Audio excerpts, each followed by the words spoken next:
On retrouve de nouveau les Bleus demain, mais cette fois on repart pour les qualifications à la Coupe du Monde. C'est le dernier match.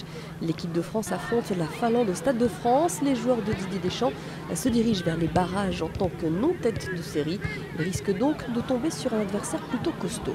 Ça peut être plus ou moins compliqué sur le papier, mais je pense que lors du tirage, l'équipe qui tirera l'équipe de France, je ne pense pas qu'elle aura le sourire non plus. Elle n'est pas... Elle ne fait pas partie des meilleures équipes du monde, mais je ne pense pas non plus que l'adversaire va se dire oh, « je suis super, on va rencontrer l'équipe de France en barrage ». Et dans cette course vers le Brésil, le Cameroun de Samuel Eto'o a pris une petite option sur la qualification avec un nul en Tunisie 0-0. Même chose pour le Nigeria qui a battu l'Éthiopie de buts à 1. La première journée de Coupe d'Europe en rugby, belle entrée en matière de Toulon. Le tenant du titre a battu les Glasgow Warriors 51-28 avec 6 essais à la clé, mais ça aurait pu être encore mieux. Satisfait de la première mi-temps où on a retrouvé des émotions, des sensations, et ça c'était bien. Après, c'est vrai que les 25 minutes de la deuxième mi-temps ne sont pas satisfaisantes, ça c'est clair. Mais l'objectif est atteint et comme on disait, maintenant il faut se focaliser sur Cardiff, parce que ce sera un match charnière.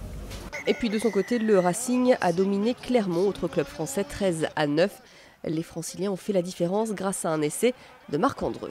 On avait envie de faire un bon match et de montrer vraiment un autre état d'esprit devant les vice-champions d'Europe qui avaient annoncé la couleur.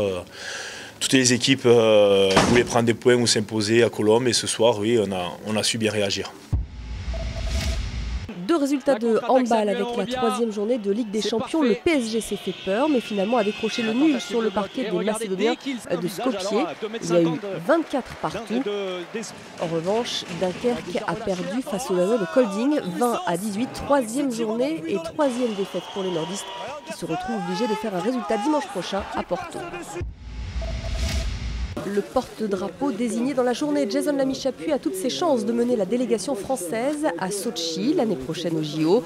Martin Fourcade, le champion de biathlon, fait aussi partie de la shortlist. Le problème pour lui, c'est que sa compétition olympique démarre le lendemain de la cérémonie d'ouverture, ce qui est un gros problème. Je pense avoir une légitimité, que ce soit aussi avec Jason Lamy-Chappuis. Je sais aussi que je cours le lendemain de la cérémonie d'ouverture et que le site de Sotchi ne se prête pas forcément à ça. Après, voilà, c'est vraiment un déchirement intérieur parce que ça serait vraiment un honneur et une fierté de porter ce drapeau. La Formule 1 pour terminer, quatrième podium de la saison pour Romain Grosjean hier au Grand Prix du Japon. Troisième d'une course gagnée une nouvelle fois par l'Allemand Sebastian Vettel.